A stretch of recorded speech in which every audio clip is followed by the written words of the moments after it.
Welcome to the show. Thank you for being a guest on the show. Well, hi. I guess I would just like to say hi first. How are you? I'm pretty good. I'm the same as normal. Good. I just want to thank you for inviting me to the show. I am far more enthusiastic than I even thought I would be. I enjoyed our calls. I know we had an epic call on Christmas Eve here. And I've been strangely looking forward to this, if even to just get some closure on what has happened in the last couple of years and to state what I stand for. And if you hear a chronic cough, that's me. I looked it up on Louise Hay website. You can heal your life, all that stuff. Yeah, I know who she is, yeah. Yeah, a chronic cough is a desperate wanting to be heard. So it's interesting that since I've been invited to this podcast, I have developed a chronic cough. So I'm starting to think of it as a good thing, and that once I get it out of my system, things are going to be better. So, and by the way, you can call me Beth. Okay, and you can call me John, which is what you've been calling me all along. I guess I'll do that instead of Mr. McNair. We won't stand on formality. No. So, it's a very good question if your goal is to find out what's motivating me. And I think the short answer to who I am in this is I am a bystander. I am not a person who got into this because I was personally affected by it. I had known a few people when I lived in Dallas briefly who seemed to have issues, and they seemed to match the profile of AIDS. But, and I was living for a while in Greenwich Village in New York, so there was that. I was just very close to it, but as a bystander. And I was very much, all ready to go for AIDS. I thought it needed support and everything. But I was a journalist, or at least I wanted to be one. I was in my late 20s, in the early 90s. I found that this thing followed me, which is also an interesting fact, if only to demonstrate that it hasn't entirely been an ego project where I get to be in the driver's seat. And I think that's important to understand about me when I approach this, that there is a certain distance from the topic, but also a deep passion. So I'm a person following an inquiry. And at that time, I was at a crossing point in my life where I had just graduated from journalism school at New York University. I had a master's degree in journalism. I was doing temp work just to see what my next move was, if I was going to move out of the city and back to the Midwest. I'm from Michigan. Or if I was going to stay, and if I was going to stay, how I was going to make enough money to pay the rent. And so I was looking at that and my basic altruism. I was really, really propelled by wanting to help and wanting to tell the truth in journalism. That's why I had studied it. And I was looking for an issue to take on. Not very actively. I was just looking to pay the rent at that point. But a friend handed me a book that pretty much was an open and shut case for me, even though I had been skeptical at first. And I was working at a place called the Hemophilia Foundation as a temp at the time, and nothing that was going across my desk ever made sense again. And I had to ask myself, is this important? And it took me maybe about a year and a half to really stake a claim in it and say, this is what I want to do, and really to speak out that there was this AIDS hoax, that AIDS basically did not exist. And I know that's a startling statement for some in your audience, but it's not clearly defined. And the drugs prescribed at that time to treat it had side effects that were identical to what they were calling AIDS. There was no real test for it. There still is none. So I had to wrestle with my conscience for a while. And when in early 1994, I learned that they were testing drugs on infants and children in Upper Manhattan. And I learned this from Michael Ellner, whom I hope we will talk about later. I could not stay silent. And I was part of a church, and, all hell broke loose. And I found that my real church was Heel, New York, where I watched, as I used to say, the sun coming up in people's faces. So when you're that moved and inspired and see such a wrong to be righted in the world, you start asking how you can help. So how did you proceed to help? Well, I wanted to help in terms of being a journalist, being a writer. So I got involved in some writing projects. I tried to spread the word among friends. This was before the internet, really. It was really over several years. I was doing other things, and I just committed myself to a lot of study. A lot of good books came out, at least one really good book. Peter Duesberg's Inventing the AIDS Virus came out in 1996. I literally took a day off of work to read that book. And eventually, I got more and more noticed for some of my writing. I got to know people in New York, and I even got to know slightly Kristine Maggiore in California, who eventually became a good friend of mine. In 2006, I attended an open board meeting of the reconstituted Rethinking AIDS, the group for the scientific questioning, what is it? The group for the scientific reappraisal of the HIV/AIDS hypothesis. I was in this hotel mezzanine with basically everybody who was anybody. I was starstruck. And I agreed that summer of 2006 to work with David Crow on doing publicity and public relations and writing press releases, co-writing press releases for the group, and became very good at that. If I do say so myself, I was told it was valuable work. And so that's how I really got involved. That's when my involvement got very intense. So what year would that have been, Beth? 2006. It was June 2006, yeah. And this was started by David Crow, this organization? No, it had been started, I think, long before, maybe in the mid-90s, about 96 or so.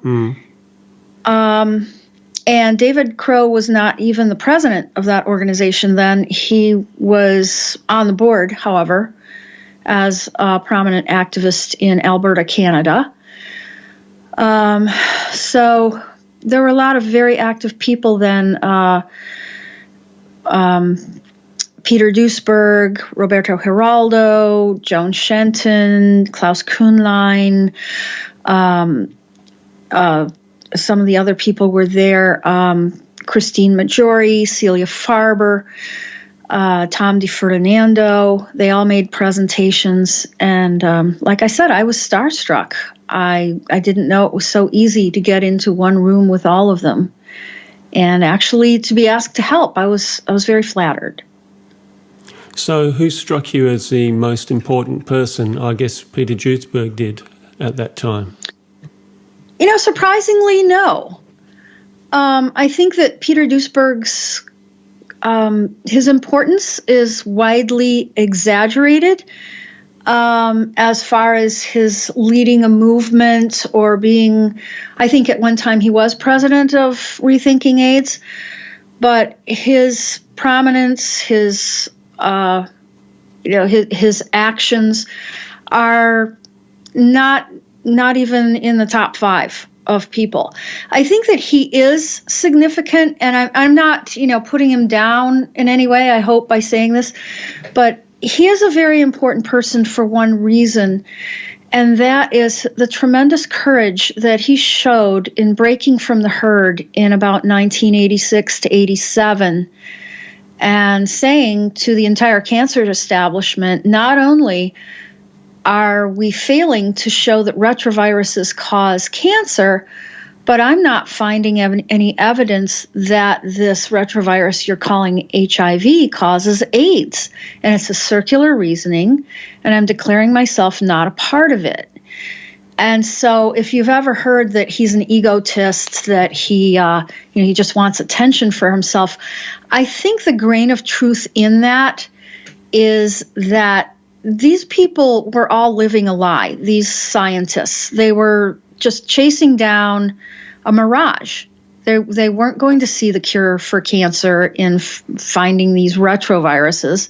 They were wondering what their next move was, because as far as Ronald Reagan was concerned, he wanted to shut down their entire organization.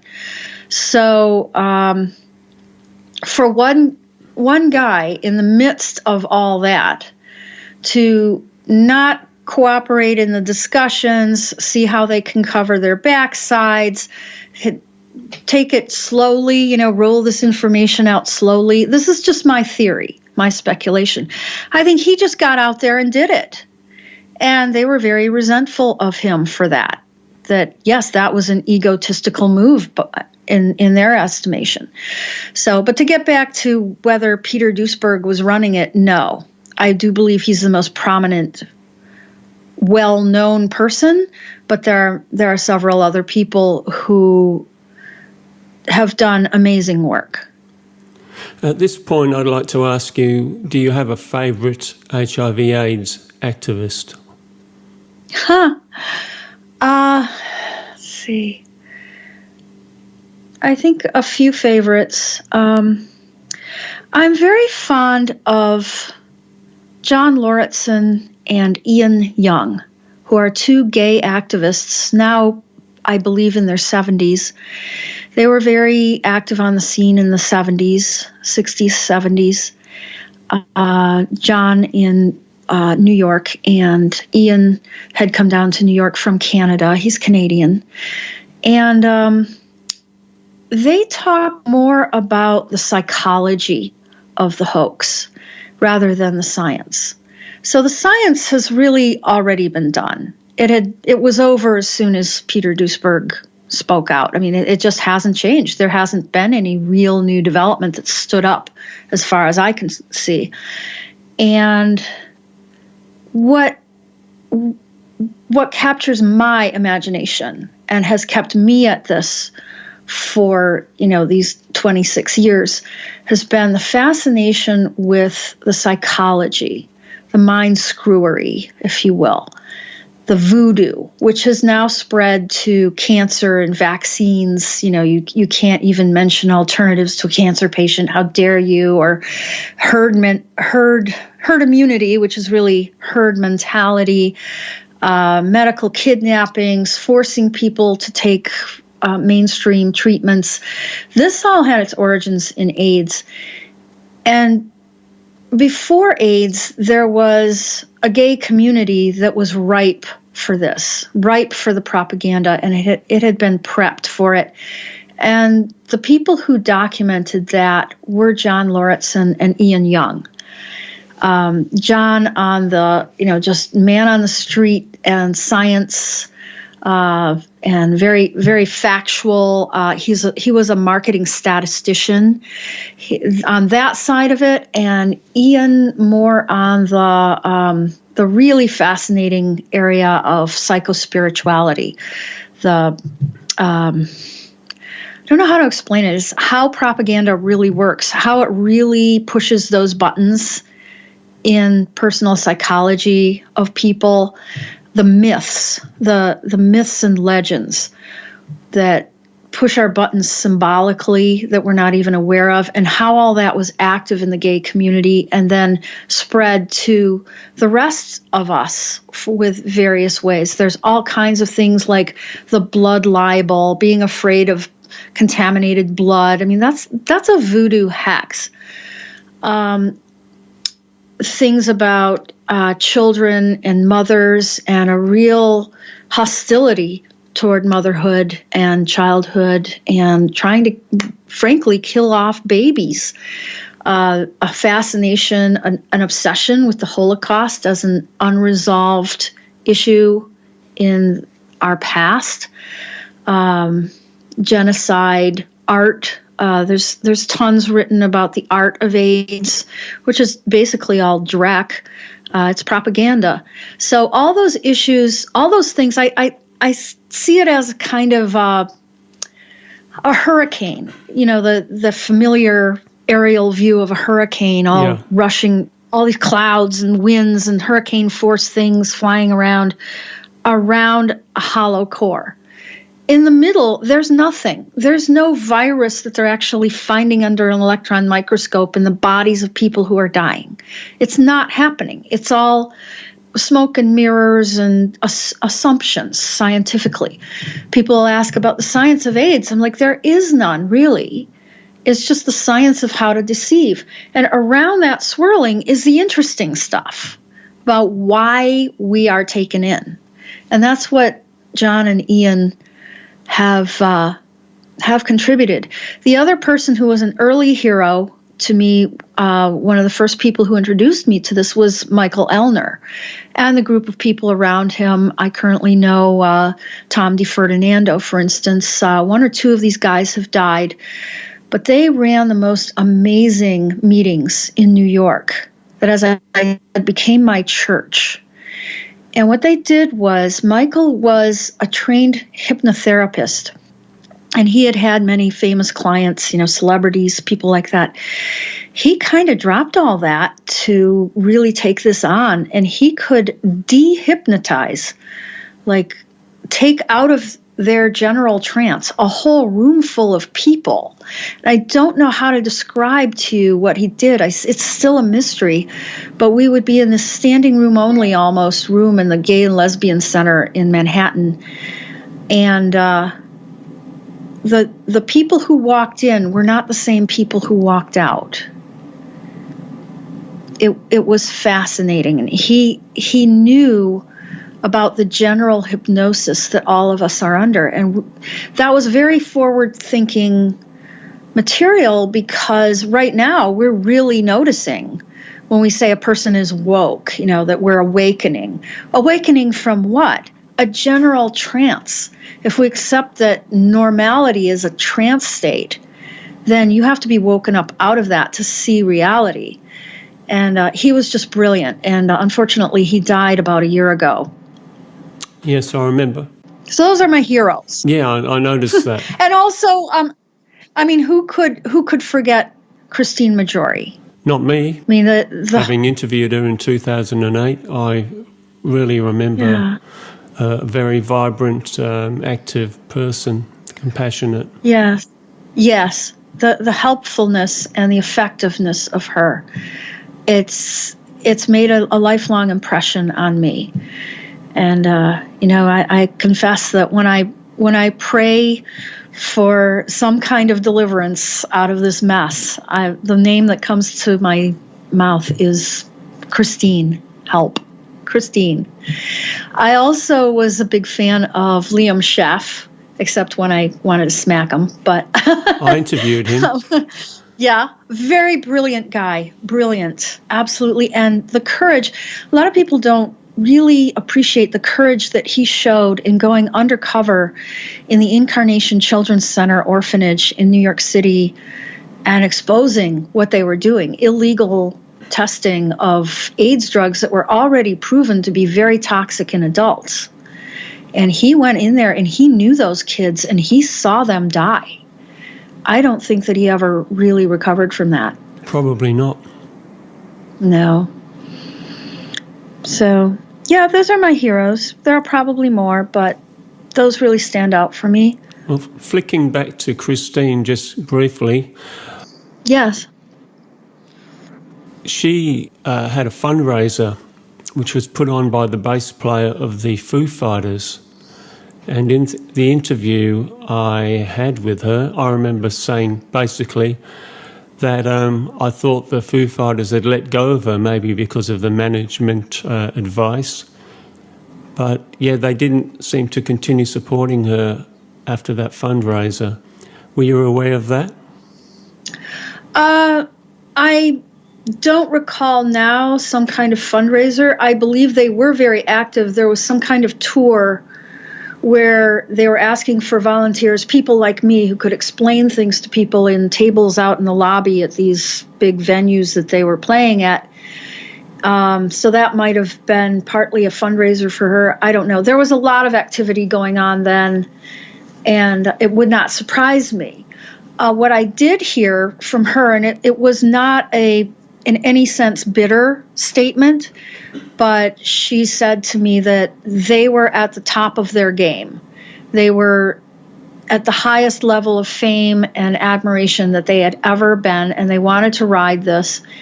And they were getting signals that if they continued to do this, they would be, if they continued to speak out about AIDS, that they could jeopardize that. Now, I don't know where things are now. I think that's true, that the Foo Fighters are, I don't think that it was, there was any animosity on her side. She understood.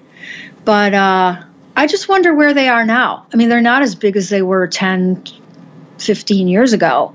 So maybe they would be willing to speak out. It seems like everyone who can speak out has spoken out anyway. I just don't see that as what we need to be seeking right now. Yeah. Yeah. So how were you caught up in all this? Me? Yeah. I was working at some storehouse because I'm mainly a musician, but I also do normal work now and again. And I remember on the internet coming across some Perth group who were talking about HIV/AIDS not really being what we're told it is or was. And it just snowballed after that. I just did a lot of research and became aware of Kristine Maggiore and David Crow, and it just continued from that point on. I became very interested. What was it about it that captured you? I mean, I think that there are people who can hear this a million times over and not respond, say, oh, that's an interesting theory, next. But we hung on to it. Why? Well, I'm a conspiracy theorist from way back. And the thing is, if you're a conspiracy theorist, you tend to take on board not just one conspiracy, but quite a few. And that's the case with myself. Very good point. Pizzagate, etc. All these kinds I mean, of I think things. that's coming to light right now. That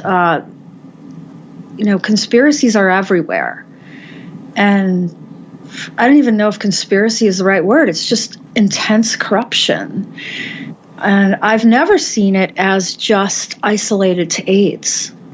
I've always seen it as a wider issue, and that's why I like people like John Lauritsen and Ian Young and Michael Ellner, who have pointed that out, that it's a real problem in the human psyche and a real challenge to us to wake up. Yes, absolutely. And I should mention that one of my favorite TV shows growing up was a show called In Search Of, which had all these conspiracy theories.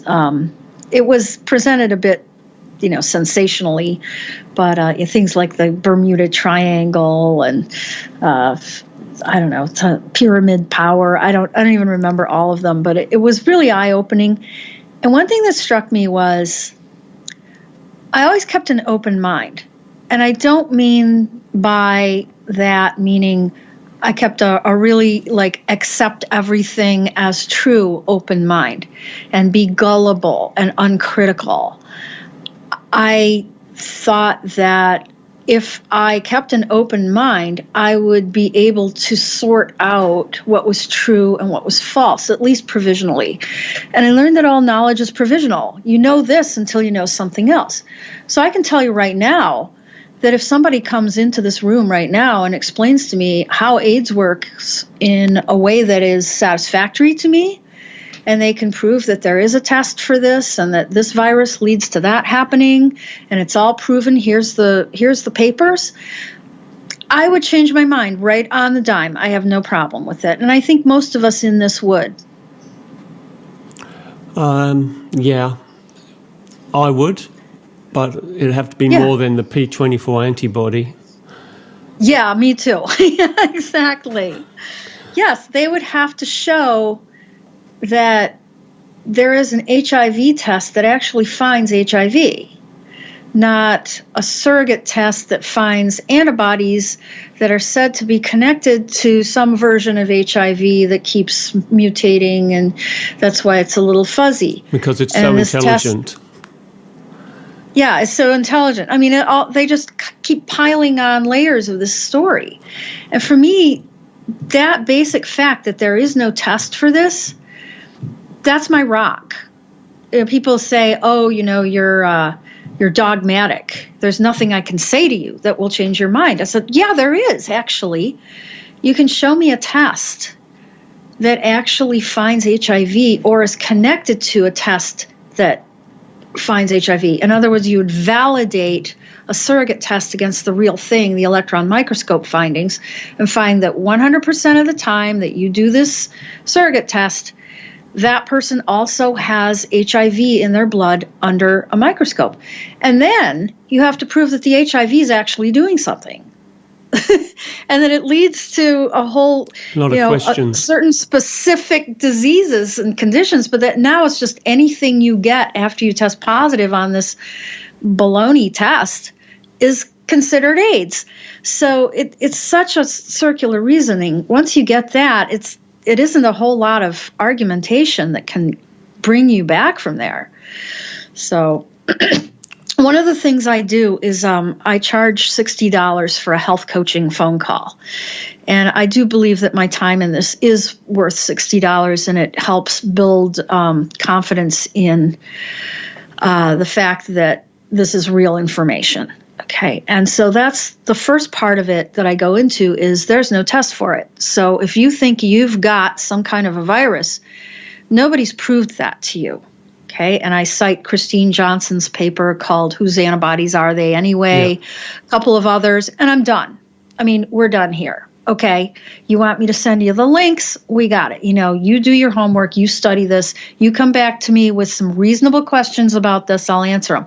You say, yeah, but my friend died. That's not, no, there is no test for it. Okay, but what about the babies? But what about the people in Africa? Let's focus on the fact that there's no test. The second part of that, which is more my specialty and why I tend to admire people like Michael Ellner and John Lauritsen and Ian Young, are why do you still believe in this? Why are you so pulled toward the general insanity?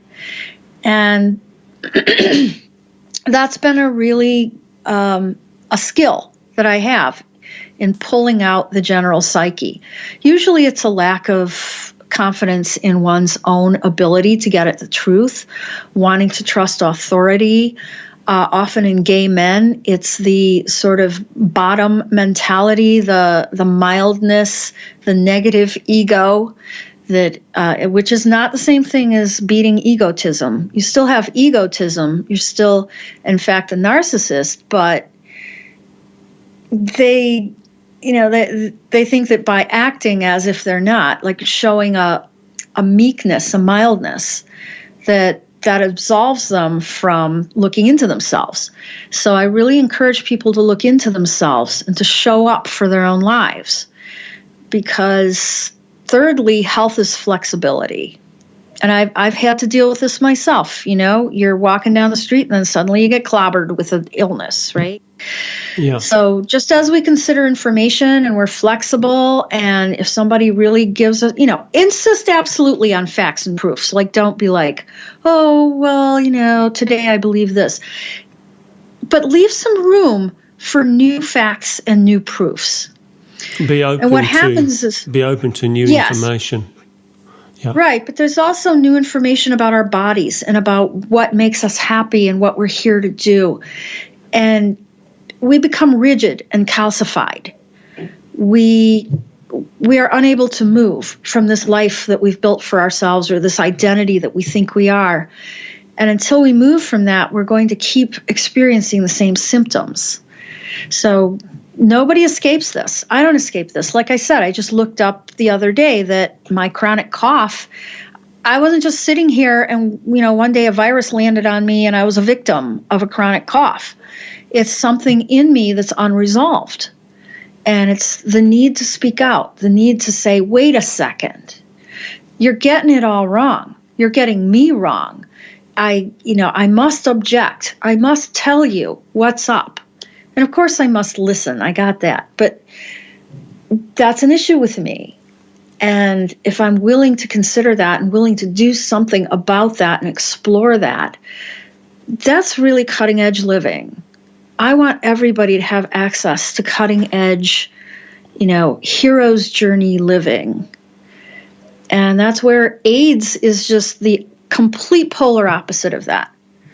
Just trust in authority. You have this virus. You are this victim. Yeah. You're never to blame. You're you're liberating society. You're all sexually free. All this stuff, which nothing could be further from the truth. These are very repressed people. What is the current state of the HIV/AIDS dissidence movement, would you say? I'd say it's pretty fragmented. The days of heroism are over. There's nothing more to say or do as an activist. Are we treading water? I think we're actually finally getting somewhere. I think we were treading water in a way. I mean, there were some opportunities, there were some high points, there were some breakthroughs. But I think the mistake was made of thinking that activism was going to be our savior. I often say that activism is just narcissism marching down the street with signs. It's saying, I'm right, they're wrong, I'm going to win, I'm going to, storm every state legislature and every congressman's office, and I'm going to make this right. Well, we've learned that, once you've had your butt handed to you a few times, this is here to stay. We lost, basically. We lost. But what we don't realize is there's this enormous opportunity, and it has always been there, to simply help others understand, open up that dialogue.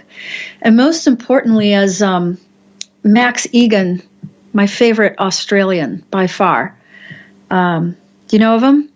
I've heard the name. Yeah, Max Egan. He's amazing. He has a YouTube channel called The Crow House. I don't agree with him on everything, or I'm questioning some of his stuff. But he says, don't participate.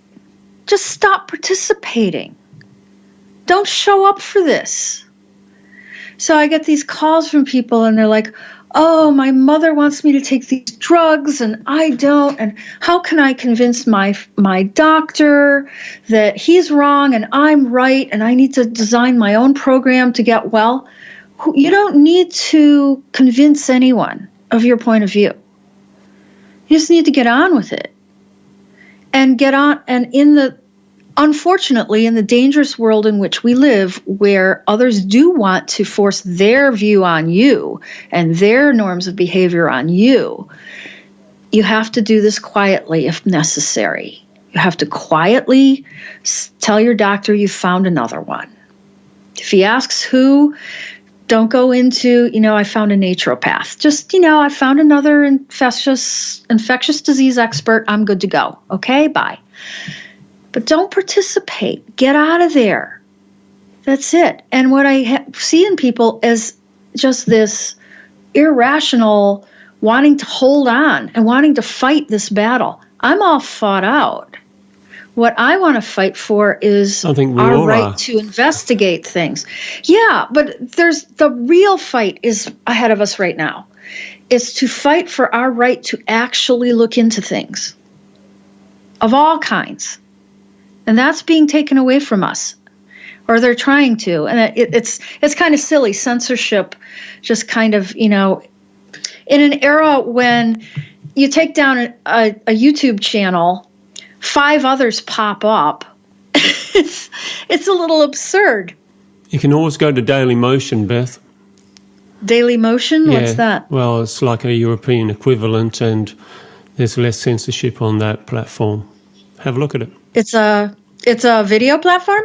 Yeah, like YouTube for Europe, basically. It's based in France, I think. Oh, really? Nice. Yeah. Well, there are others as well. I think there's something called BitChute. There's Vimeo. Yeah. Even if they're the most hostile that they can get, it's going to be very hard for them to take down every piece of information from a platform so varied and worldwide as the internet. I see the opposite happening. You see that I see the opposite happening. I see that. Yeah, knowledge is proliferating. Questioning is proliferating. And I have to stress that it's not certain knowledge. It's a lot of it is theoretical. That's why they call it a conspiracy theory. Okay?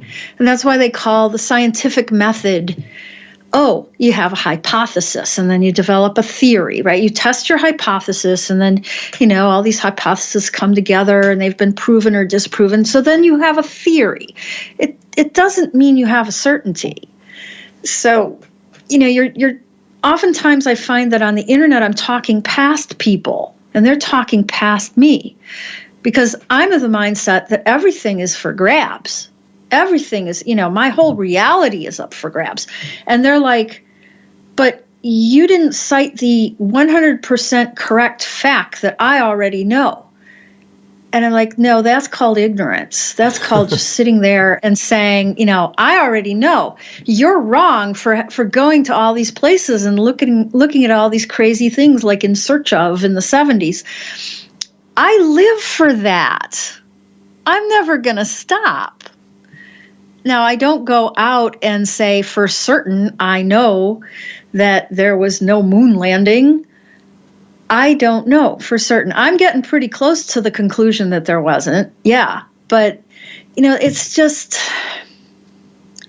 a different world, It's a different world than it used to be. Reality itself is up for grabs. This might sound very strange, but I sort of had a bit of an epiphany a few weeks ago that, and I'm not a feminist by any stretch, I just had a feeling... Well, I don't even know what you mean by feminist. No, well, I've called myself a feminist all my life, and yet I would never march down the street with a vagina hat, It's just like, hello?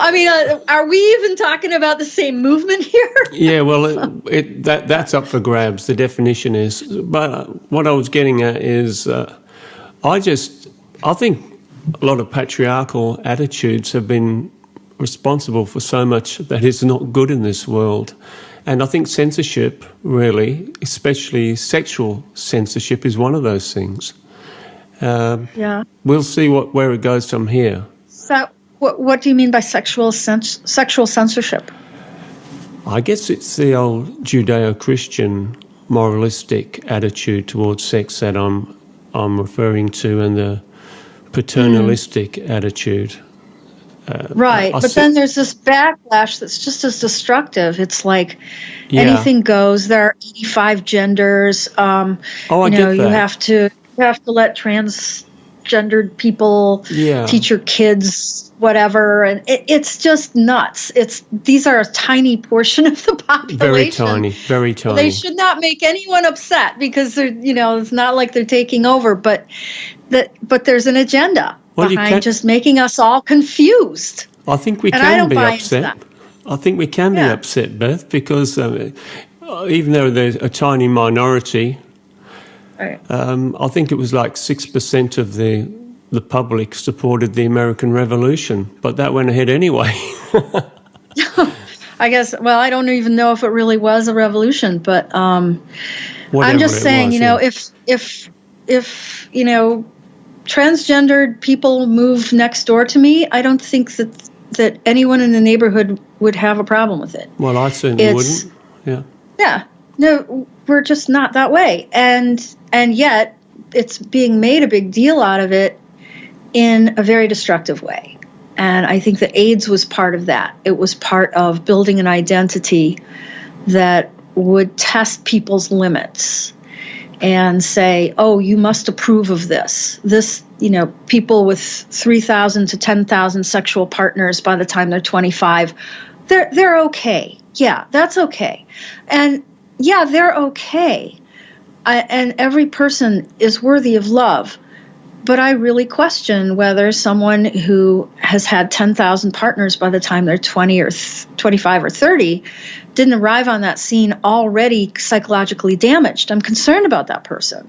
I'm concerned and all the love in the world for that person. Everybody has a number of sexual partners that, starts the ick factor going, like, ew, wait, that's something's not right. But that doesn't mean we go back to the patriarchal, you must do this. The thing is, to talk about feminism or what women really should be about, the first interview that I did with David Crow in 2011, when he brought me onto the How Positive Are You podcast about AIDS, was Marian Thompson. And she's one of the people in this world that I just bow down to. I met her at Kristine Maggiore's funeral, and we had a really fun talk. And I got from her, in both instances, that the real feminism we have not really seen yet. Or we have seen, but it's been behind the scenes. It's been the feminism of the Marian Thompsons. Marian Thompson started La Leche League in northern Chicago in something like 1957. And it was just a movement to get knowledge together to bring back breastfeeding, which, when you think about it, is huge. Huge. There were very few women who were breastfeeding their kids. They were feeding them crap from day one of their lives. They were not bonding with their kids in that breastfeeding way. This was considered vulgar. It was considered very backward. She brought it back. She and her friends, a group of housewives in Evanston, Illinois, brought it back. And she is still doing her work today. She's in her 80s. Good. And Marian Thompson. And she started a group called Another Look to advise women who are HIV positive that breastfeeding was basically safe. You're not passing a virus. They haven't found a virus. So, but what I've gotten from her is that she's the real deal. She's feminism. Feminism properly practiced is motherhood, not enforced motherhood, not barefoot and pregnant your whole life, not refusing to use birth control, but respect for motherhood, respect for children, respect for female wisdom in this world. And the feminism that we've gotten has just been another, manifestation of patriarchalism, making women think, oh, I'm great because I go to an office. I've done the office thing. I can tell you, okay, I'm great, whatever. But, I just see motherhood in a very broadly defined way, caring about people, bringing that back into human life as just crucial at this point in our history. I really do. So no pussy hats. No pussy hats. Yeah. I mean, why would you even bother? Why would you waste your time? There's so many issues, so many things about this world that are just not right. And, to fight them as issues is also not really it either. And I'm the original, wanting to go march in the streets girl when I was younger. I still might do it, but I just think that it's all about, as Max Egan says, keep an open mind and don't participate. Pull your kids out of those bad schools. Refuse to take that HIV test. Move to another state if you have to. Move to another country to defend your freedom. When everyone does that, when everyone acts like a decent human being, refuses to exploit other human beings, refuses to pay these ridiculous taxes, refuses to buckle under to authority, you're just not going to show up. What will they do? What will they do? What can they do? They can do nothing. There are too many of us. We have to get on board with it. Yes, we have to unite. Yeah. Instead of divide ourselves. So what do? As soon as we get all this information on the internet, we're having this explosion of information. It should be an age of enlightenment. And it is, really. We're awakening. We're comparing notes, Even every discussion thread on YouTube is, wow, did you notice this one? And do you think, no, that's not exactly it. There's this other theory. And you're really getting into it with each other. And everybody has this dignity of finding their own way. But in the midst of that, they're trying to shut it down. It's just, I'm losing my train of thought. I'm sorry. But it's just, we are in this age of great information, and yet the information that's being put out there, I think intentionally, I don't think it's by vote, I don't think we made it happen, is information that divides us. So, I'm for Trump, you're for Hillary. Whatever. It's like I'm for this, you're for that. That we will split hairs. And racism, for instance, will become this huge issue. Yeah, it is. When I don't think it is. I don't think it is one. No, it's not for you and me, but for the media, it is.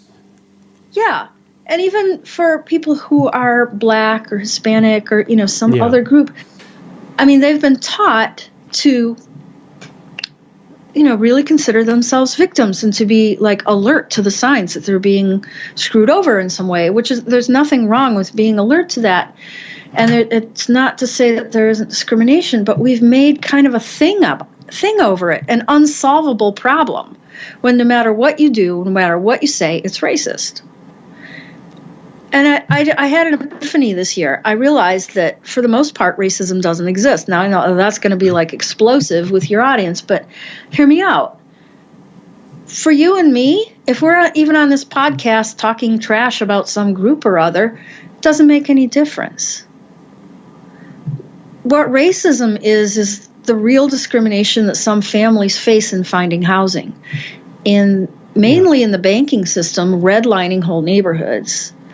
All that stuff is not something we put in place. It's something that was enforced on us from on high. And then when push comes to shove and people realize this is bad stuff happening to them, who gets blamed?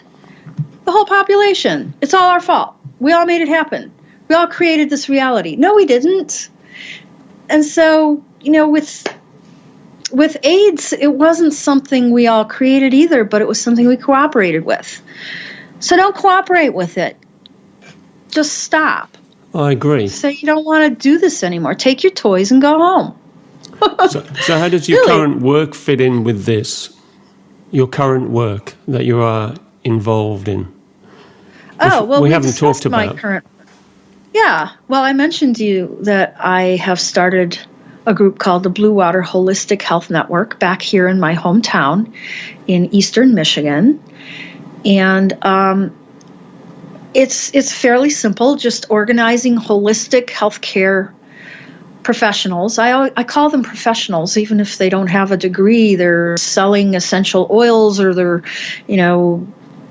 just I have an elderly woman I just absolutely adore, and she sits at a table at our health fairs and advocates all these books that she likes and these little recipes that she hands out, and she'll give a demonstration of rebounding if you ask her, and she's 88 years old.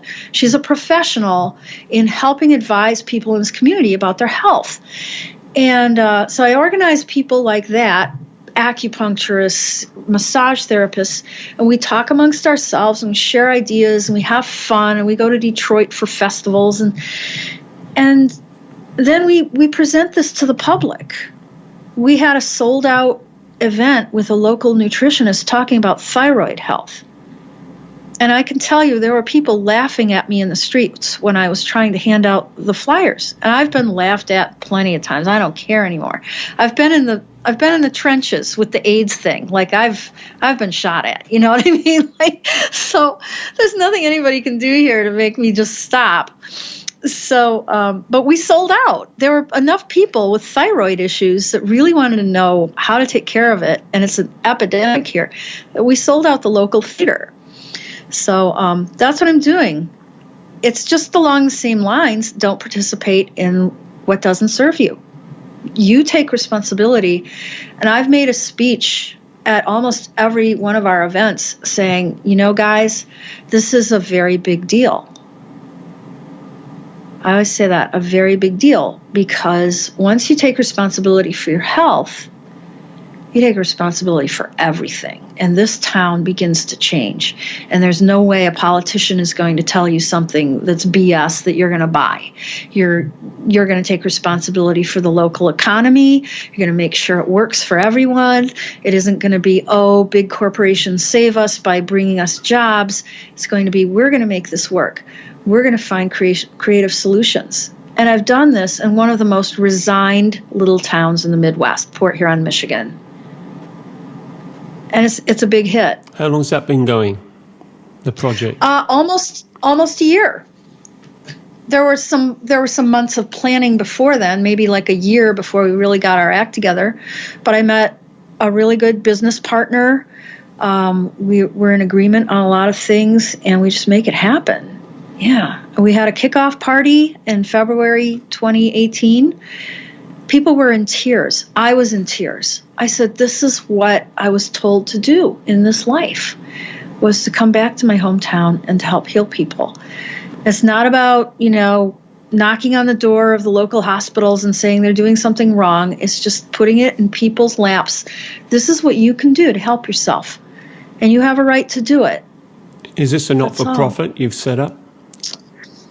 It probably should be, but not yet. we don't. I don't even know if we will. I guess it would qualify us for some nonprofit funding. There are other ways to kind of get in for funding sources as a small business, but we're a partnership, and so we don't have to listen to a board or hold meetings that waste our time. We just get on with the work. We're having a blast doing it too. You have like online forums and Facebook pages? Oh, we have a Facebook page and a Facebook group, and it's not real active there. I think that mostly people are very face-to-face here, and it's nice to be in a small town where everybody has like 6 degrees of connection to everybody else. It's unbelievable, where you have a history with people or you have a history with a relative of theirs, and you better be careful what you say about people. But it's just... it's a community. It really is. We're not worried about what platform we use or anything. So is this more important to you than the HIV/AIDS cause at this point in time? I don't know. It's just a matter of what I can spend my time on, where progress is being made. So you'll stick with what's working and getting results at this point in time, yeah? Yeah, and really explore what my mission is. My mission with AIDS was never just about AIDS, and it isn't just about health here either. So it's really revolutionary. I can't really claim credit for it. I was pushed into it by God, I guess. So when you're in that place where you feel that you're doing what's right for you at this moment, then you don't need to doubt it. You just do it. So you're doing your true will. My true will, my true mission, yeah. And I do want to get back to the podcasting.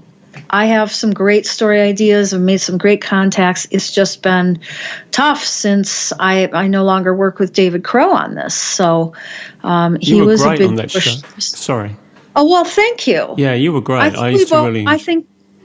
I think we both were, to be perfectly honest with you. Both were a good fit, but I think it was very controversial in some instances, but the one that sticks out in my mind, the interview, was the one with that Todd DeShong, and he actually abruptly ended the conversation, which I was not surprised at. He hung up on me or something? I don't recall that. I think he did. Really? I don't recall that part. I know that he didn't end the conversation. I had gotten many abusive emails afterwards. So, yeah. He took off. Just when the going gets tough, the tough get going. So off he went. Yeah. Well, he was a very abusive person and a sociopath. I mean, just complete nonsense. So I have the ability to recognize that, so I don't take it way too personally when it gets into my life and my business with someone who's behaving in a way that is not honorable. Then I really do take action. Yes. And I can feel very, very frustrated. Yes. I mean, you've said to me that you wonder if I'm a firebrand and a very angry person. That's sometimes I've appeared on Facebook, but, I just don't let people walk into these groups and basically bully everybody else by saying, I already know this. You don't know anything. And my viral load means a lot. And you're like, well, prove it. And one of the things I did that really got people upset, the number one thing I could do to get everyone upset with me was to take a person who posted, I don't know what all this is about, but I'm doing great on my drugs, okay? And say, okay, so please list the side effects that you're willing to tolerate. And that would just explode into everybody just jumping on me, like, how dare you talk about this? And, and I say, wait a second, hold on, you didn't answer my question. And oftentimes that person would triangulate. They would try to drive a wedge between me and a friend of mine. It was crazy. And I've dealt with some fairly toxic people. And I don't really like to be around toxic people, which led me to a revelation that what it must be like to be them and be toxic 24/7. Where I feel sick just dealing with them, that's how they feel 100 times over. And just, dealing with gay men whom I love, have no problem with gay men, but in the AIDS context, some of the ones who are big fans of the whole victimhood paradigm, I would like all these really, really supposedly nice guys to show 1 second of concern for the families, mothers, and children who are oppressed by this system that they march in the streets to support so that they can be out loud and proud and feel good about themselves. They're missing so much, aren't they, through not investigating? Yeah. Well, they're also missing connection with the rest of humanity. So, I get upset. And what I get upset mostly about is not personally when I've had arguments with, say, people like David Crow. It's that I really have a dedication to this cause that is beyond myself. It is beyond what, if it were up to me, I'd be on a beach somewhere. Just, like, I don't get it. But this is my job. I punch in, I punch out, like I work for God. And somebody says they don't like that, well, then don't come here. Okay, that's fine. But I'm going to do what I was set out to do. But I have such a dedication to this. And for someone to hold that hostage by saying you will put up with this and that restriction on your personal expressions, or, you're going to be a nobody in all this. You don't get to be this big shot in the movement anymore. And I said, okay. When David Crow brought that to me, I was like, that was basically what he was doing, trying to police my personal expression on Facebook because it wasn't liberal enough for him, or it talked about Pizzagate, which he thought was bunkus. I still don't think it's bunkus. And I wasn't bringing it up on our Facebook pages for, or the podcast for the, for this movement. But I have a right to be a person in my own right. And for someone to say, well, I'm not going to work with you. I'm not going to be associated with you if you express these things. That was holding hostage my dedication to all of those people out there who really appreciate having information come to them, and by someone with the humility to say, look, this is just what I know so far. And it got to the point recently, since this election of 2016 and the months leading up to it, there was a lot of tension. And the conversation has changed for the better, I think, that we're all standing up for ourselves. But it was just taken for granted that you'll buckle under to any sort of, majority rules might make right thing. And I did not. And I still stand for my need as an American to keep looking into things as an adult and to refuse to be divided by petty differences, to refuse to stop looking into things because it upsets other people, and to refuse to just enter the general malaise of ignorance and enforced ignorance. I just said enough is enough, and that it matters to me as an American to get to the bottom of things. And people have just turned around and said, well, you just support Trump. And I'm like, well, not exactly. I mean, I do, because of what I've really found out behind the headlines, but there are some serious reasons to doubt Trump. And it's very frightening to look into those things. But we get those reasons not by prejudging and refusing to look and saying, oh, he told a bad joke the other day about women or something. We get it from diving deeper and to really see what the danger might be. Yes, it's a responsibility. The world is looking to us. And I don't need to hear it from some Canadian that, he's disappointed with my journalism skills because I'm practicing them as an amateur on Facebook. I can do whatever I want. Was that David? Yeah, it was. And that's what really happened, where people are like, well, you took it too personally. No. What happened was my dedication to this movement was being made conditional on buckling under to abuse, personal abuse. And nobody ever succeeded at the personal abuse. Let's just put it that way. I'm not a victim of anything. I said what I said. I did what I did. I got rid of the problem. But my career, my mission is not up for grabs. And to know that the movement is being led by people like that, or at least one person like that, and that he is basically holding hostage the entire, all the best scientists and everything are sitting on that board that he's president of. And basically, a couple of them don't want to work with me. They haven't responded. I feel kind of cut off. But I've learned that I'm really going somewhere else with this. And I don't really need, I've worked with them. I've valued their work. I'm ready to do my own stuff and really talk to ordinary people about how do we just stop participating in this?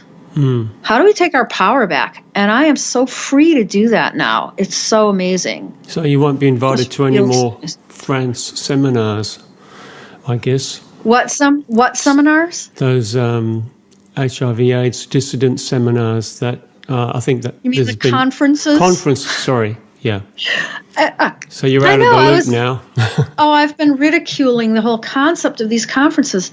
I mean, I've attended one of them that was fantastic. What was it, in 2009? It was really useful to make FaceTime with people from around the world during that phase of things.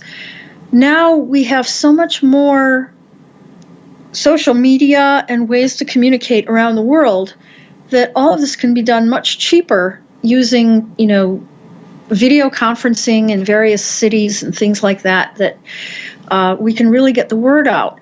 And, one of the things that really pushed my buttons long after the bad breakup with David Crow over all this was I was waiting for the other shoe to drop. Just, okay, so you're for all this censorship because Alex Jones is blah, blah, blah, and, it's all, anything that's pro-Trump is bad. All the while you're shooting your mouth off, there's President Obama signing an executive order that all foreign-owned media, including yours, hello, Canadian, is going to be scrutinized by basically the CIA and some private industry partners who just happen to include pharmaceutical companies. And you're not even commenting on that as the president of Rethinking AIDS. There's no statement that goes out that says, we're a little concerned about this. And it's all okay, it won't go too far. It's not really censorship. And then just this past summer or fall, Facebook just drops the 13,000 plus member Rethinking AIDS group, just obliterates it. Now, like I said, it's ridiculous because there's like 5 other groups that are basically doing the same thing. So what was their point, But he is all over. He's saying, oh, we're going to hire lawyers. No, I want everybody to write letters to Sheryl Sandberg. It's pathetic. Because recently I went on a YouTube channel, and this guy was very, amateurville. And he was saying some important things. I gleaned the diamonds out of the rough. And he apologized for having only 47,000 subscribers. Like, that's considered a minor YouTube channel, and there are millions of them. So this guy's whining about one, 2008, 2009 era Facebook group that got dumped. Why was he not encouraging everyone to start their own podcast, do their own video channel, put out their own books? That's where the action is. Sure is. It's so much more going on. And I'm just laughing at him all over Facebook. I mean, I'll tell you, that wasn't my finest hour as a compassionate person, but man, I got my yayas out. Just like, you thought everybody else was going to suffer except you. That you are, you're on the right side of things, or rather the left side of things. And so nobody will shut you down. But that's exactly what they're going to do to you. You better start speaking out, and you better start speaking out for people's right to just look into things, even if they make some wrong turns. Sure. Yeah, and that's what I objected to. We had our disagreement about Pizzagate. Okay, so he's the righteous guy who knows that Pizzagate is bad. Well, hold on. Did the DC police ever investigate? Or just Alex Jones of InfoWars was forced to read this apology on the air because he got attacked by James Alefantis' lawyers. And James Alefantis was not a poor little pizza shop owner. He was the 49th most influential person in Washington. So we as Americans were really concerned that the 49th most influential person in Washington was posting very gross pederasty type stuff on Instagram, and that there were emails going around with John Podesta using language that was clearly in this FBI memo denoting code language for pedophilia. I don't even want to call it pedophilia. It's pederasty. It's not love of children. It's the opposite. And we had some huge questions about that. And yet no law enforcement took this on. And we were told by our friends that we were nuts. Now, I can tell you there were certain areas of it that were nuts, like that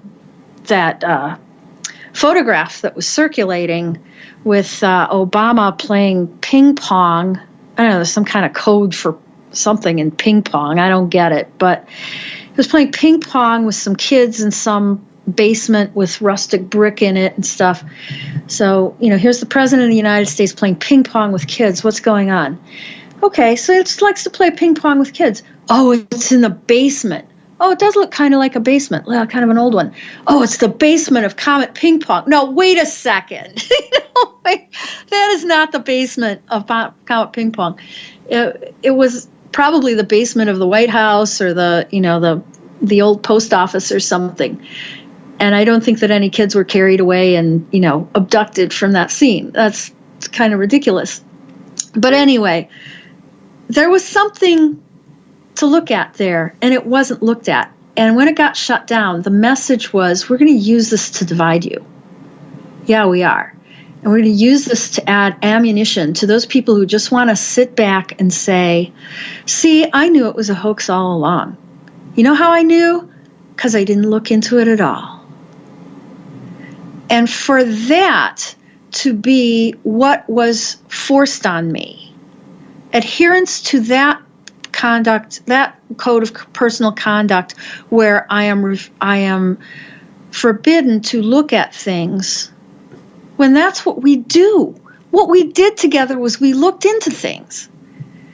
Then I had a big problem with that. And I have a big problem with anyone with that attitude running the AIDS dissident movement or being a big part of it or being these higher ups in it who've done admittedly great work.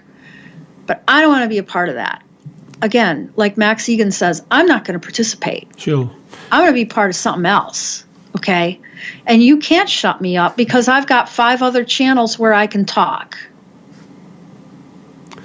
I didn't realise you were essentially fired over Pizzagate from the podcast.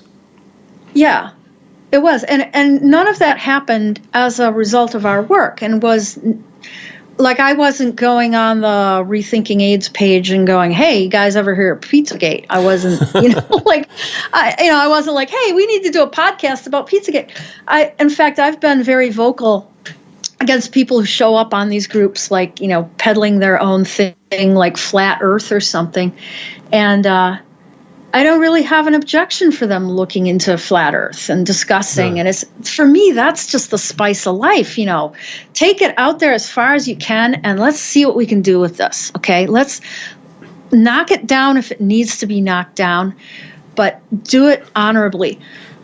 That I live for that. I love social media. Yeah, have an open mind. Yeah. I love it, but I'm not going to be running a podcast and just let any topic on it. Because then people, you start to become known as that girl who went after Pizzagate and Flat Earth and there is no moon landing. And they lose their focus on what you were trying to tell them. Yeah. So I'm very careful of that. But in my personal life, yeah, I'm going to do whatever I want. And as an American, I'm going to look into whatever I want. Just that's what I do. That's what's going to help save my country. Yeah. And you can do that via your podcast, can't you? Yes, if I could ever get it going. See, people don't realize podcasts are a lot of work. Sure are. They are. You can do live internet radio, like on Blog Talk Radio, with no money at all. I can just have a channel on Blog Talk Radio.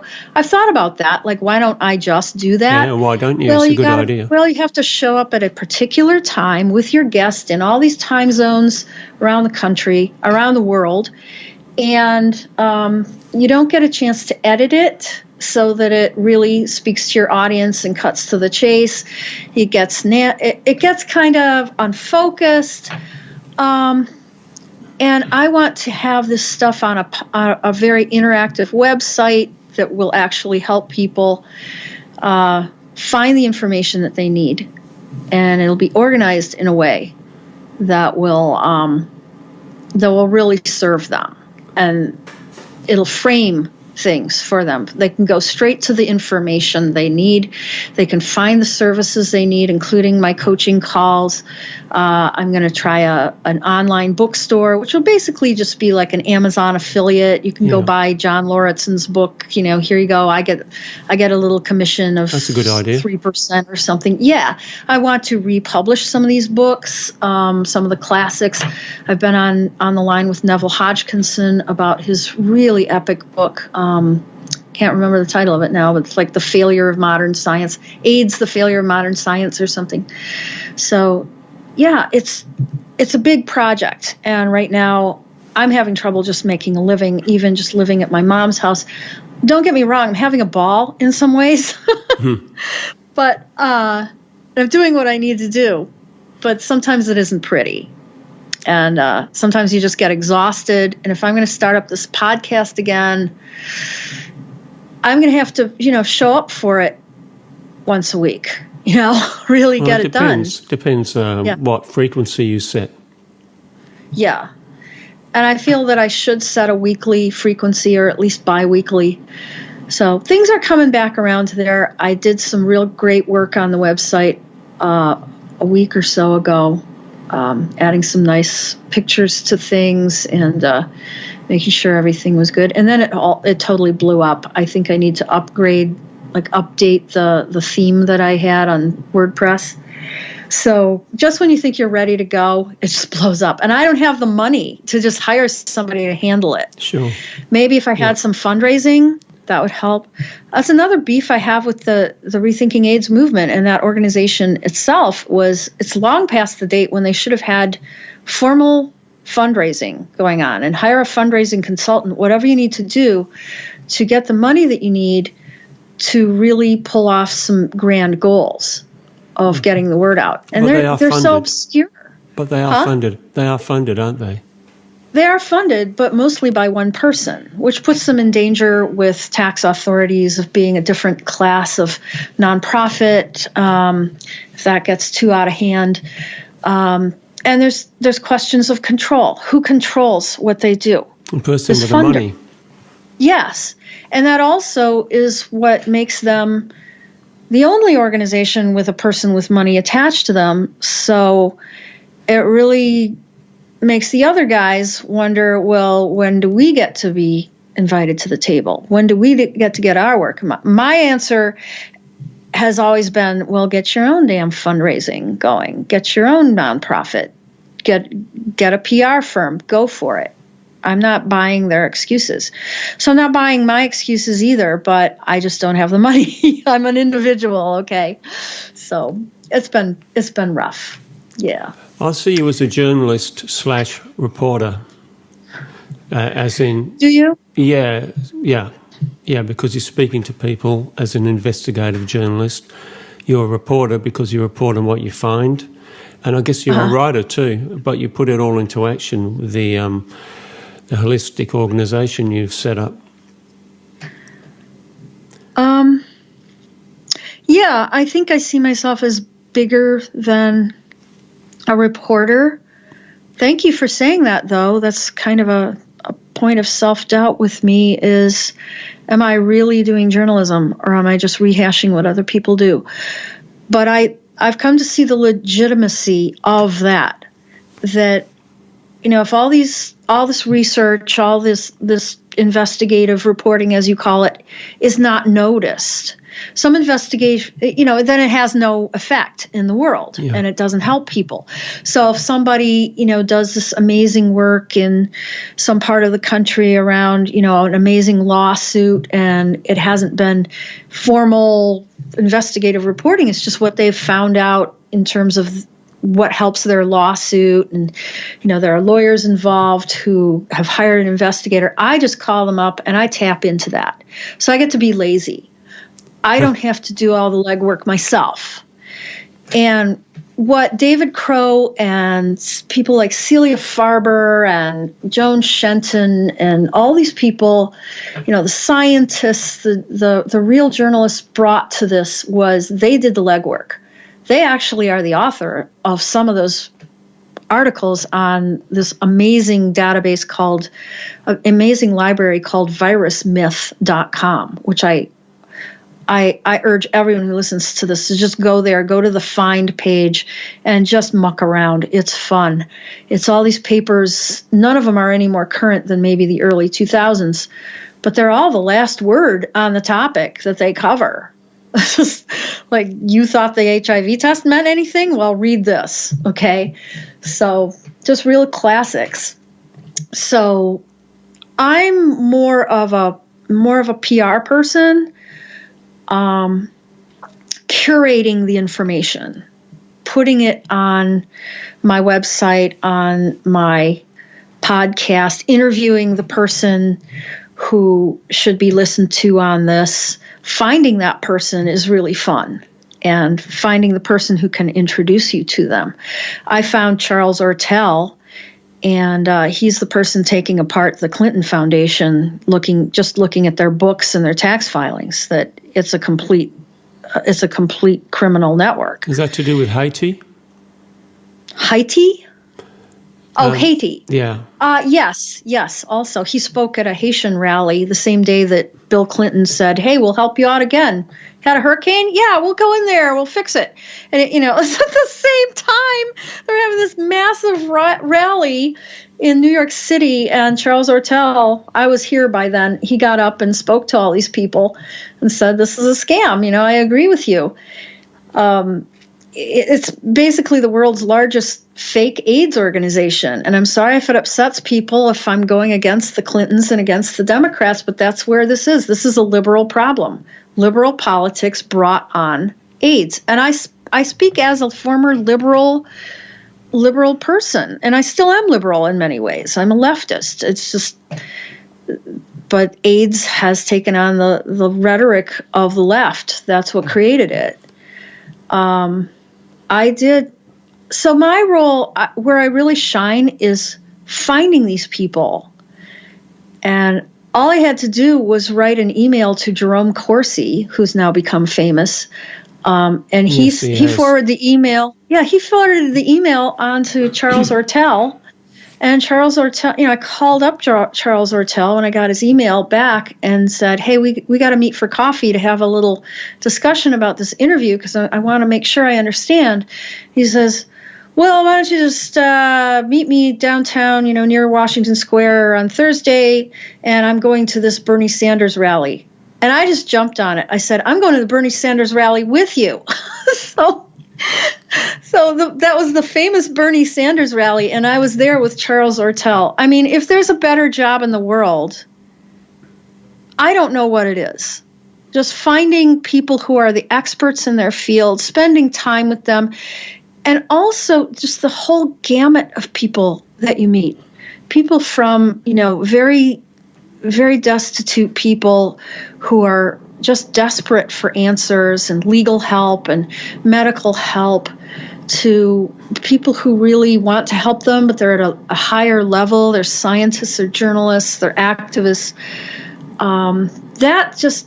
I love collecting that and putting that on the air for people.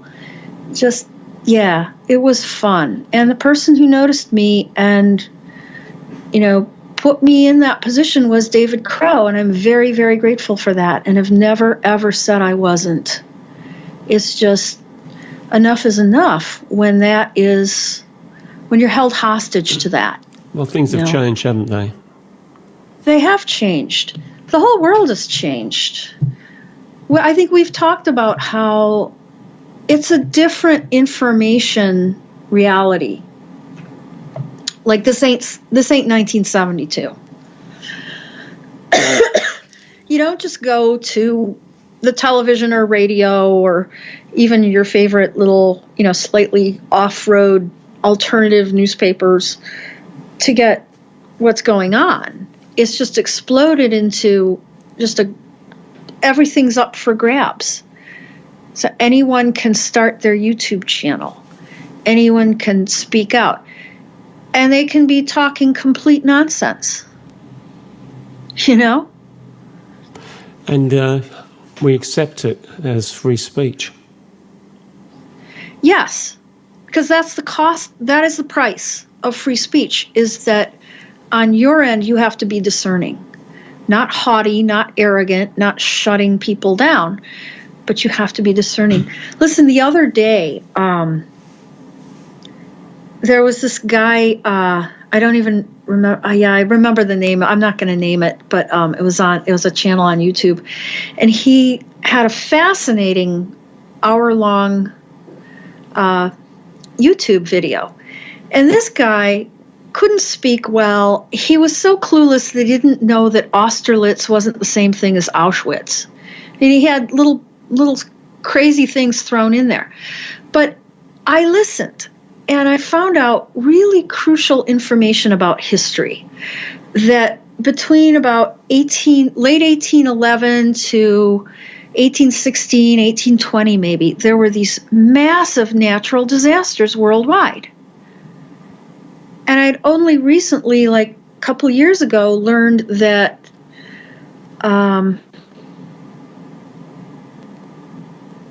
there was evidence of, well, there actually was at least 1 year. I've learned that now that it's like 3 or 4 years without a summer in North America and parts of Europe. Is that right?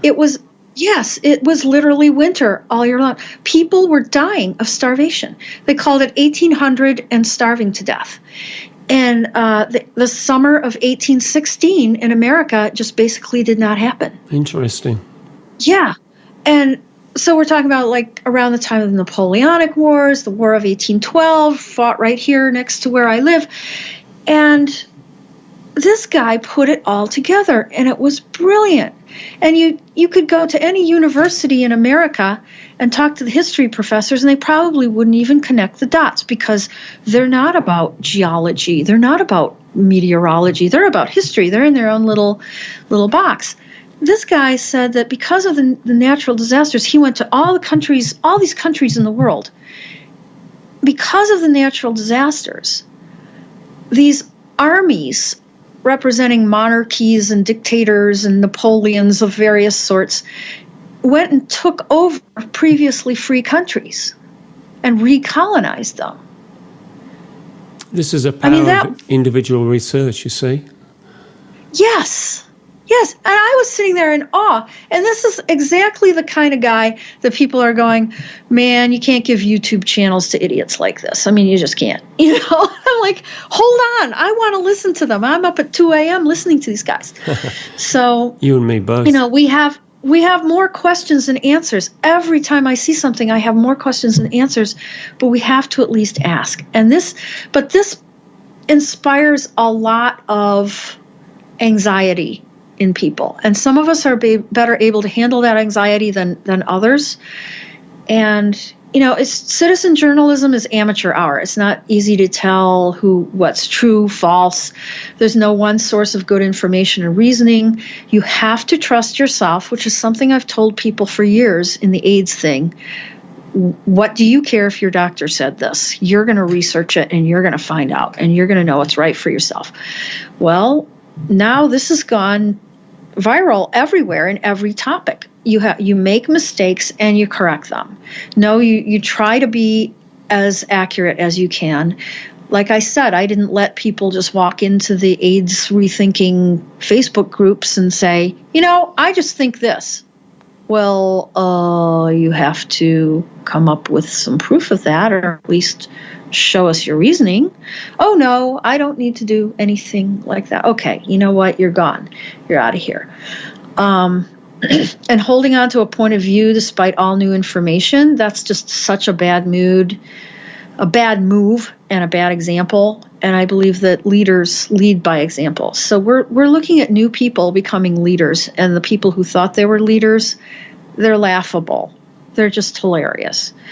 And what is sad to me is that this has been an opportunity over these past few years for health freedom efforts, for scientists who really want to get the word out, for organizations like Rethinking AIDS to really get attention of groups of people.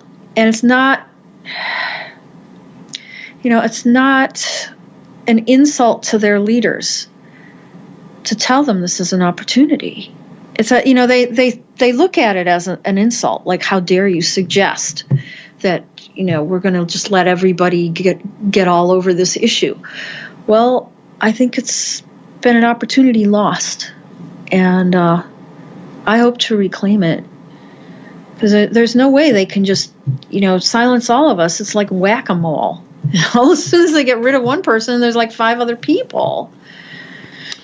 Do you see it as a slow evolution of society, this increasing acceptance of individual views? It doesn't always appear that way, but I see that as a trend. Well, yeah, I hope that's where it's going. I don't really accept individual views for myself. Like, just because you say it doesn't mean I have to buy it. No, but you'll listen to it. Yeah, I'll listen to it, and I may argue with it, but then you'll take offense, like, you can't argue with me. Well, for me, it's the biggest respectful move that I can do to take you seriously and listen to you fully and say, okay, are you saying this? Well, look, there's this other fact that I'm not quite sure of. Okay, how that fits in with what you're saying. So, and I have immersed myself in this, far from all these threats and these, losing my ability to podcast and everything. Far from that calling me off, it has pushed me way over into listening to anything I want. And there's a point where you reach a breaking point and you realize something really, really profound. That reality itself is up for grabs. That it's all like this created matrix.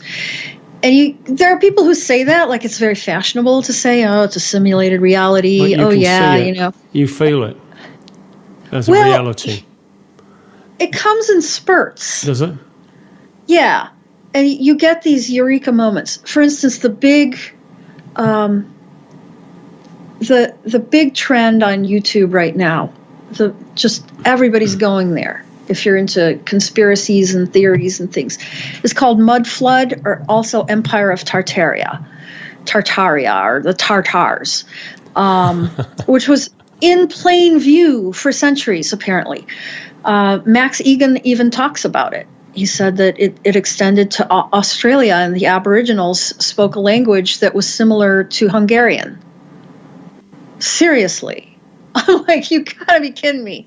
Okay, so every day you watch these videos and something really explosive comes out and you're like, wait, that can't be right. That's just too way out there. But, you know, you listen to it, you go, okay, well, what if you take it down the road and you just kind of leave it there in your brain and see if it sticks. And it's just basically the theory that there was a worldwide empire called Tartaria, and that it was only recently wiped out. Like the dregs of it, like even the Communist Party in Russia circulated a memo that they wanted to rewrite history of Siberia to erase the history of the Tartarians. And there are maps of the world that show islands that shouldn't be there, and cities and big buildings in those cities. Like they basically look like cubes, like skyscrapers, and they're dated like 1600. And you're going, what is going on? Okay, somebody is pushing some really hoax, right? They just really got my number. They know how to fool me, right? But you're going, hold on a second. If they're saying these maps have been there for 500 years, how come nobody else noticed them? How come everybody isn't saying, what happened to Friesland? Friesland. It was out there between Greenland and Iceland, and it had cities on it. This theory sounds like it could be a candidate for the Mandela Effect. Exactly. That was exactly where I'm going with this. And Black Tom Island, if you've heard about Black Tom Island. No, Tom Island. You should really check that out. You should really check that out. It's very interesting. I'm not saying I believe it, but it's a Mandela Effect. And there's stuff that can be debated. There are maps of the United States that show California was an island, and I'm like, well, you know, like they just didn't explore it far enough. And somebody's trying to say that this is the Great Lakes when it's clearly probably just Lake St. Clair or something. Their sense of proportion was off. They didn't have satellites to get exact distances of things. But you look at this and you're like, something's not right here. We're in a different planet or something. And you go, yes, it's Mandela Effect. Mandela Effect is that theory that some people remember that Mandela died in like 1983 or something, and others of us remember that, oh, he only died recently. He became president of South Africa. No, he died in prison. Ironically, the Mandela Effect itself may not be a Mandela Effect, because somebody brought up that it could have been just a propaganda trick, that the South African government put out news that he died just to quell the rebellion. And so many people around the world celebrated his life like a worldwide funeral, and it turned out not to be true. But there are other examples that I just can't explain. I just remember Richard Pryor dying like 3 or 4 times. Okay, so I'm getting a little confused. So that's what the Mandela Effect is for your listeners who don't know what that is. It's really changing history. It's switching timelines. It's very interesting. It's very interesting. It's probably bunk, but it's interesting. I don't know. I don't know either. There's something there. I can't explain it. And so you look at these Tartaria, mud flood, Wars of 1812 stuff, maps, and you start going nuts. And finally, I listened to this guy on YouTube who says, you guys need to just cool it. Stop looking at this stuff. He says, not that it isn't true. He said, that's not the point. The point is, it is true. But what are you going to do about it? Okay. It's a distraction. It was dropped there, dangled before you to make you just, go nuts and start watching more YouTube videos, when what you need to be doing, what the earth needs right now, is you to be awake and curious and creative and create things. So I really took that to heart, and I said, it just clicked. It's all up for grabs. A malleable reality. Yeah, not in some ways that people wish it would be, like, now my HIV test means something. Well, I don't, just show me that timeline and I'll let you know what I think. But there's a lot that's not quite anchored, that can go either way in history and everything. So are you excited by this? Am I excited? I am. I guess. Yeah, I am. It's a new vision of reality. What we should do about it is maybe we have more power over what happens than we give ourselves credit for. And if we could just learn to get our hands on that matrix. It's like Tony Robbins would say. Tony Robbins, it's all about manifesting. Yeah, except I find that's a little off. It's like, that's a distraction. It's like, go ahead and manifest your new car or your new relationship with people, and it misses the important point that, no, it's really about manifesting a different planet, like a different history, that we're wasting our time hoping for that new car, that we've been diverted, we've been distracted again. It's really, how can you live on this earth and not see that it's all so messed up and all you want is a new car? It's got to be more than the new car. It's got to be a new car maybe for your neighbor as well, if you can manifest that. Or sure. Yeah. Or a world where nobody needs a car. Or, let's just go there. Yeah. No. That's you can do anything, but you can't do that. Well, wait a second. You were just saying we could do anything. Well, collectively, we can do anything. So why did collectively we vote to submit to the shit that we submit to every day? Good question. Yeah. We collectively, so you personally can just not show up for it. Now, I'm not saying you can't, show up for your job tomorrow and everything will be great. But I think there's far more malleable places and things you can do to free yourself than you're giving yourself credit for. And really, my mission in the next few years is to discover those things for myself. That's nice. Yeah. Process of self-discovery, and that's true for everyone, isn't it? Yeah, I think it's an exciting time. But I think you were saying something about how it is an exciting time, but it's also a scary time. I think that these people who are clinging desperately to the old reality, including the old reality that, there's a virus going around eating your immune system and we got to fight AIDS and all this nonsense, they're not exactly winning, but they're being really loud and really vicious. And they will take your kids away from you. So before we go all into la la land and go, oh, now I get it, I can just do this, you got to watch yourself. No arguing with your doctor.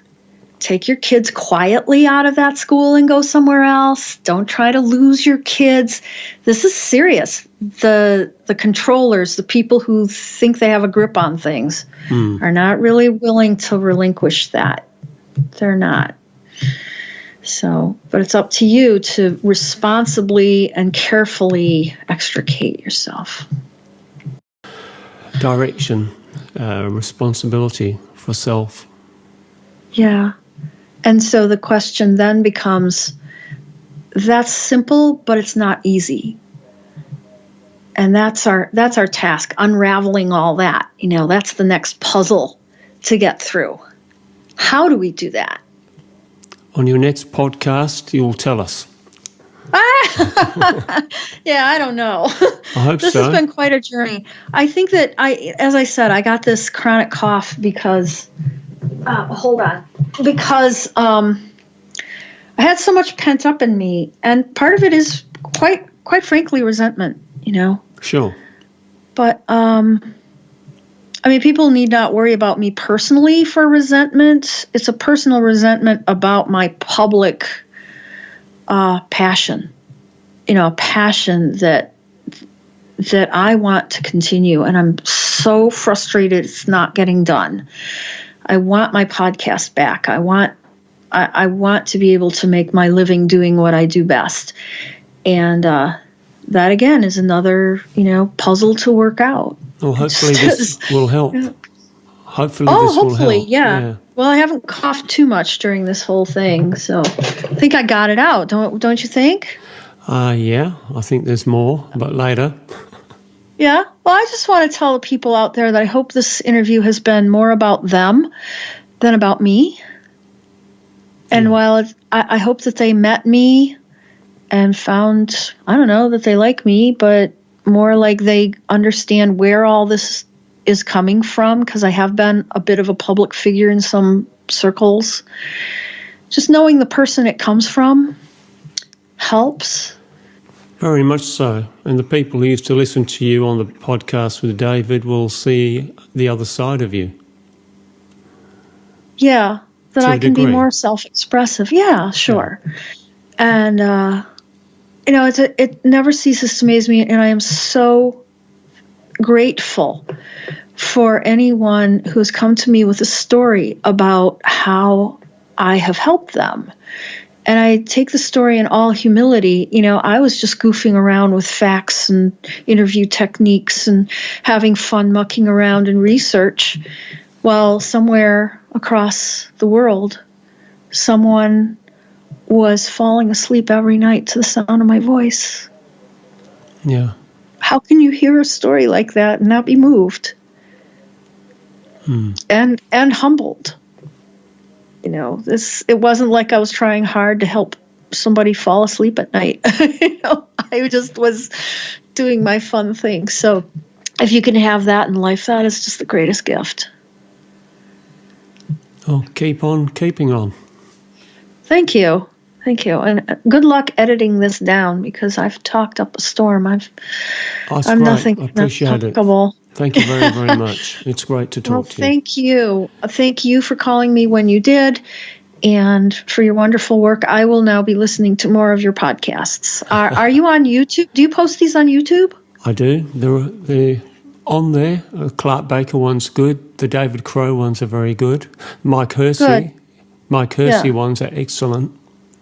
Yes, I have all the admiration in the world for Mike Hersey, and I want to put in a plug. If people can in any way get in touch with Mike Hersey and send him any funds that they can spare, he literally saves children's lives in the work that he does just north of London. This guy drives a bus for a living. That's what I'm talking about when I say humility. Some of the best people in this movement. You have no idea the poverty and the conflict in our personal lives that we go through to do this. And I want to just put a shout out to Mike. Yeah. That he is appreciated. I'll second Mike that. Hersey, Hersee. Hey, start him a Patreon. The guy needs to really be able to help more people. Yeah. Thank you. Thank you, John. Thanks, Beth. I will let you know when this is edited. Should be in the next couple of days. I'm off to China next week, so I want to get it all done before that. Oh, wow. Business trip? With an American friend, former girlfriend. Oh, so well, that's even better. Well, yeah, it's a holiday. I need to move to Australia where people actually have money and can travel to nice exotic places. Oh, I've had to work hard. Yes, and Australia is very, very locked down currently. There's a lot of problems.